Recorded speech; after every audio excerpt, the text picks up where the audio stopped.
Hey there, I'm Lopori, I'm 28 and I live in England. I'm both Therian and otherkin, and I've been in the community since around late 2014. Since then, I've pretty much dived in headfirst and I've been very active ever since. My theriotype is bonobo and my kin type is mermaid. I consider them both to be psychological in origin. Hello, I'm Hemlock, an 18 years old roadrunner therianthrope. Roadrunners are a type of bird belonging to the family of cuckoos. I consider myself a Vassian Therian when it comes to my avian identity, and I'm also draconic. You can call me Zed. I'm a Motherian and Robotkin. I'd rather not disclose my exact age, so all I'll tell you is that I'm a teenager. Hi, welcome. How would you describe your tetraphic experiences? It is purely psychological. I have various theories as to what caused it, including imprinting, like a personal narrative. I am even open to the idea that I was just an escapist that went too far. Whatever happened, it is what it is now. Both kin types had separate awakening timelines and then they converged when I found the communities. I occasionally have days where I'm feeling a little bit more one or the other, but it's a very abstract feeling that I can't really describe. It's more like a general shifting of self-image and attitude. But in general, it's just something that's constant, that is like interwoven with my personality and self-image and ideas and whatnot. The mermaid, however, does cause stronger shifts than bonobo, but I'm very much someone who experiences my therianthropy more than I suppose has a spiritual or emotional bond with it. I do see myself as a bird and feel kinship with birds, specifically terrestrial ones. I mostly experience instincts and urges and species dysphoria. I have little phantom shifts. I have a lot to say about my experiences as a Therian. I mostly experience mental shifts and species dysphoria. I always feel to some degree that I am a moth, meaning that I'm co-shifted. I have some moth-like behavioral traits, but I don't often get a chance to express them in my day-to-day life. I really like going outside at night and looking at the moon and the stars. I also experience the instinct to do mud puddling, which, if you don't know, it's when a moth or a butterfly gets nutrition by drinking liquids other than flower nectar. Usually puddles on the ground, but sometimes also stuff like carrion or excrement. As you can imagine, it's pretty distressing to look at mud on the ground and instantly think, I want to drink that! Aside from that, I really enjoy navigation. I like finding landmarks and mapping out areas and orienting myself in unfamiliar landscapes, which may or may not have something to do with how important navigation is to moths. One more thing I think is caused, or at least influenced, by my mothness is my cowardice. I try to avoid causing conflict when I can, and I'm really afraid of getting in fights. Moths are prey species with few natural defenses, so our instinct is to fly away when in danger. I do also experience fluctuating levels of dysphoria, which usually hovers around the moderate range.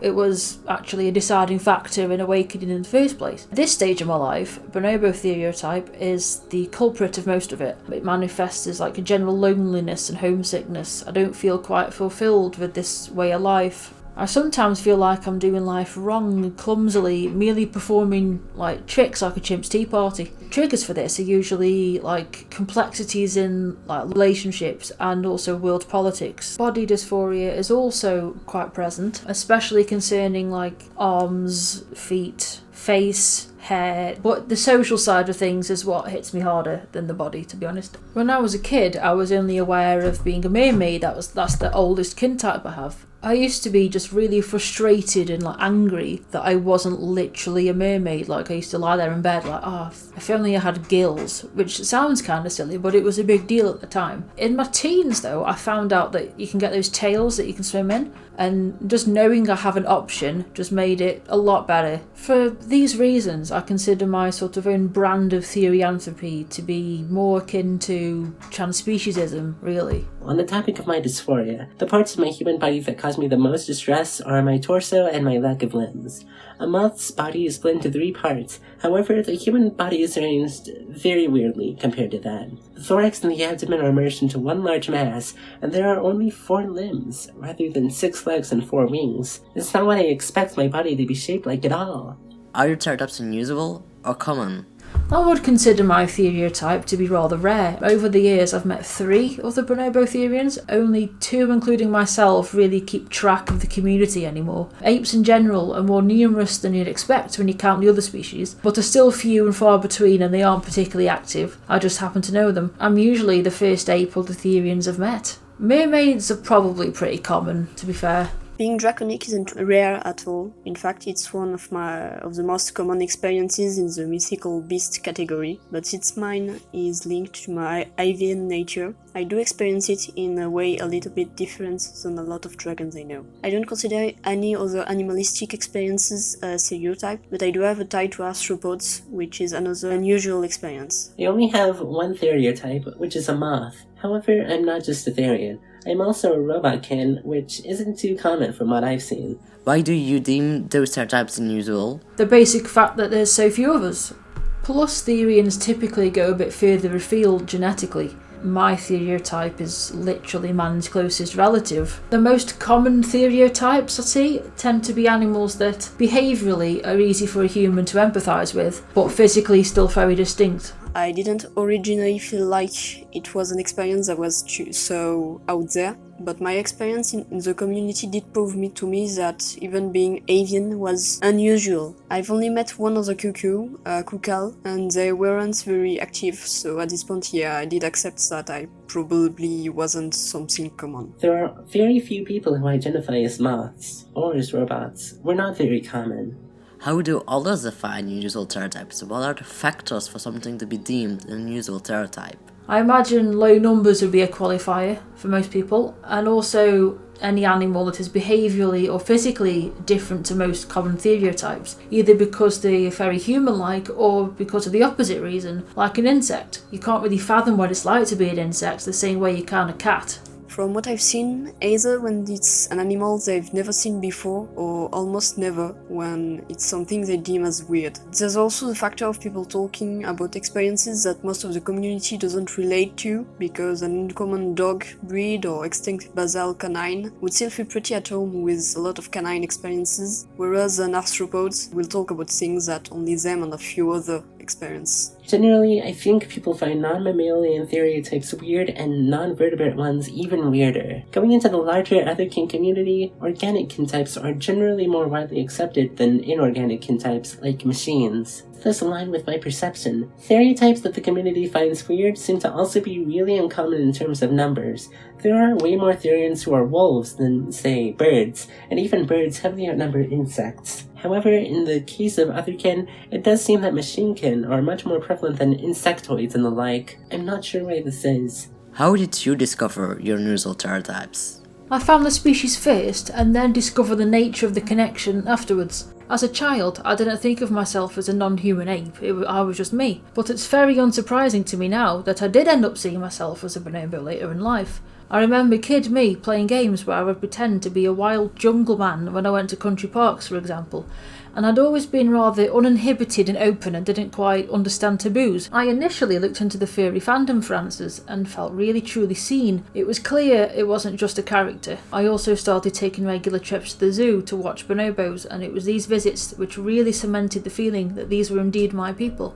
Early in my awakening, I had met other ape Therians, and finding out just how much we related on stuff was a real eye-opener. My mermaid kin type is something that has been with me since I was very, very small, as I don't remember the beginning. I was honestly lucky because I'm stubborn and didn't want to accept something that didn't check a series of traits I had made. The idea of a birth stereotype had been planted into my brain due to relating to a cormorant on community, and then from there I just spent an absurd amount of time looking at Wikipedia pages one by one. But I knew right away the roadrunner was right when I noticed that they checked off all the traits. Ironically, my draconity was much harder. It's an experience that I developed as a child due to dragons being the most avian creature and role model in fables and stories, so I doubt myself a lot on it. In the end, I call myself draconic and not dragonkin, because of how this identity developed for me. It's a lot of mismatched traits from various books, characters, creatures, or even games. One night I was looking out of an open window, and while I was feeling the cold air on my face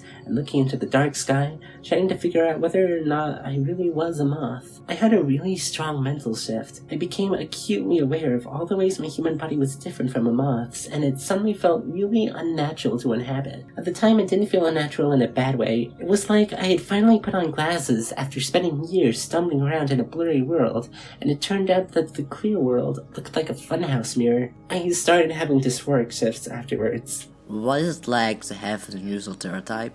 That's alright, I suppose. Not super out of the ordinary, but it does mean I am easily recognised, and I'm used to being a bit invisible and uncool, so this is entirely new territory for me to have so many contacts all of a sudden. I think that when interacting with people who are human, there isn't that much of a difference when it comes to having a rare stereotype or the most common one. In both cases, you're quite alien in human society and can't really explain your experiences much without looking a bit insane. However, something that does impact the relationship people with rare stereotypes have with other people is also that a lot are not mammals, since mammals are the most common. This does add a level of strangeness to being in a human body.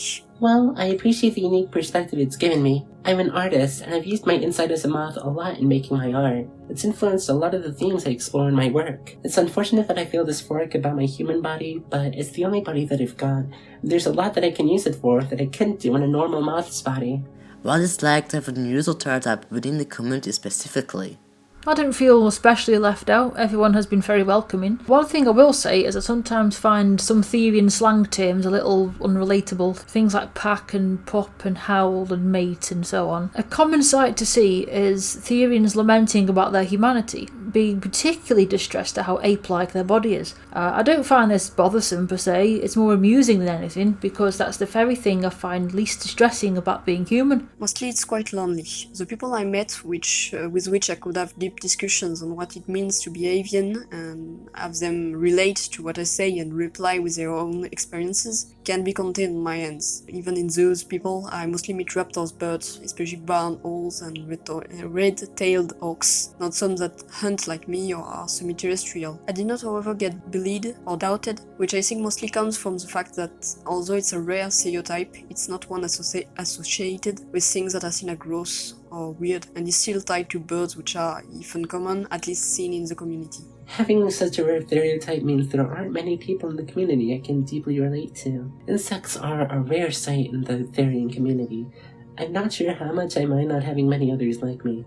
We moths live on our own, so it's not a huge issue, but I think I'd like to be able to talk with other insect Therians. Having such a rare stereotype means I had to navigate my self-discovery all on my own. Do you get taken more or less serious for your unusual stereotype?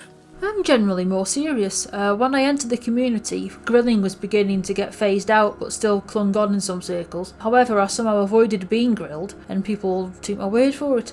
I don't know if it looks like I've put more thought into it or something, because honestly, I haven't. It's mainly based on gut feelings. I don't think it really went a way or another for me. I was taken seriously because I am an overthinker who had lists upon lists of things that felt wrong and things that felt right, and had something to say on almost any questions. People were however curious about me, and I had, I think, a bit more questions than someone would come into the community saying they are a wolf or a big cat. I don't interact a whole lot with the community at large, but in the small handful of spaces that I do interact with, the people there have been very accepting of me.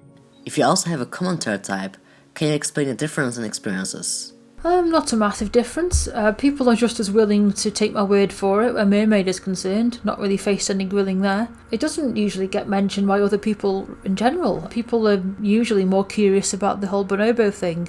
Technically, it's not a stereotype, but with my draconity it's a lot easier to find people to talk to, but due to the nature of dragons, it's also hard to find people with experiences really similar to mine, so I don't actually have much experience with finding a lot of people who relate to me even through that.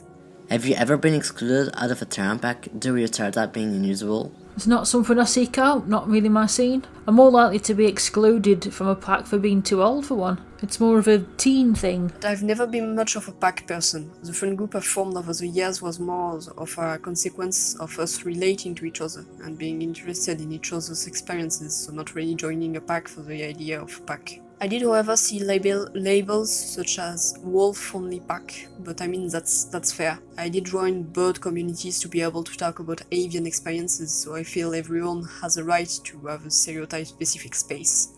Do you or don't you get along better with other Therians who also have unusual stereotypes? I think I get on with common and rare Theriotypes equally. I do tend to get on well with other primate Therians more often than not. Our interests tend to overlap, plus I met most of them via the Planet of the Apes fandom, so we've got enough in common there already. Usually yes, because we're all starved for an opportunity to fact dump about ourselves and have someone will listen, to be honest. Plus, it's in the rare science that I tend to find people closer to my experiences, since, again, reptiles, avians, and things like reptiles, paleotherians, at least in common. You can sympathize with Therians whose stereotypes are rare. I'm not sure if I get along well with them though. I'm really socially awkward. Do you like having an unusual stereotype? I do like it, though it's not like I have an unusual stereotype out of some sense of hipster irony or anything, but like I said earlier, I do enjoy the fact that I've not been grilled, unless I ask for it. People tend to recognise me a lot. I'm pretty neutral about it, but I've come to kind of like being the one making people learn new things. It's more fun to say something if it hasn't been heard before. I really like being a moth. I know I would be a completely different person if I weren't one, and I like the person who I am now. What struggles does it bring to have an unusual stereotype? Because of what my species is, sometimes it makes it harder to talk in depth about Therian-related things in strictly safe-for-work platforms. Also, more common kin types and Theriotypes often make their own Discord servers and group chats and their own little communities, like you got the dragon community, and I'm kind of jealous of that. I wish I could have this big server of just loads of bonobos, and then we can all compare notes, but that's never gonna happen. Loneliness. There's not a lot of people with which you can have a deep discussion, and you are uncertain that in the ones that relate to you, you will even like them as a person. This tends to lead to not really knowing who to turn to when you struggle with things linked to your non-humanity, because having people listen is good, but having people answer is really something that is necessary sometimes. Mostly, I have the same struggles that come with being any kind of Therian. Weird instincts, body dysphoria, being misunderstood by humans, so on and so forth. I feel like my problems might be a bit more intense than that of a normal Therian, since insects are so much more different from humans. Having a rare Theriotype does somewhat isolate me from the community, but I've already talked about how I feel about that. What advice would you give to someone trying to figure out a stereotype? While it's good to think it over and to introspect and all that, don't overthink and question yourself into oblivion. You can trust your gut too, or else you're going to be stuck in analysis paralysis forever. And if it feels right, it feels right. And if you don't have a conventional experience, or your awakening went differently to other people's, it doesn't make you any less of a Therian, or even more of one for that matter. If you truly feel in your heart of hearts that you are whatever animal, it doesn't matter if you don't shift or you were born a Therian and all that. Just don't fret about it. You'll figure it out. If you feel something is not right, most likely it isn't. Don't be scared to branch out when reading about experiences of other Therian to find what you relate to. In my childhood, I was certain I was a wyvern due to my avian instincts, but it's reading avian experiences that helped me understand that I was also bird-like and not only dragon-like. I was also reading dragon experiences and not fully relating to them. I understood that I wasn't just a dragon in the typical otherkin way. Try keeping some sort of diary or journal about any non-human traits you have, like non-human instincts, urges, or phantom limbs, and do some introspection about where you think those traits came from. Take as much time as you need to figure yourself out. It's not a race. Do you have any specific advice for someone with an unusual stereotype specifically? Don't give up on finding people you can relate to in the community. Sometimes it's not people who have a type that is close in the tree of evolution that will relate to you, but someone that is close through animals that have evolved in parallel or just who have similar behavior. Even if you never meet someone with your types, there's people out there, and you are not condemned to loneliness, and changing your label to something more common in hope of fitting in will not help that feeling of not having a lot of people in the community to talk to.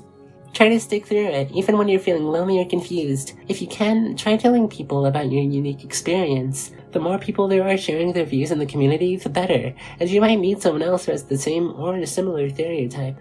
Well, thank you so much for contributing to this interview. It has been a blast to talk to you guys, and I hope to see you soon again. And with that, bye. Hope you enjoyed my ramble. Well, that's all I have to say. Have a nice night. If I had a pan for every time I got tagged and returned to monkey meme, I would be a billionaire. Well, bye-bye.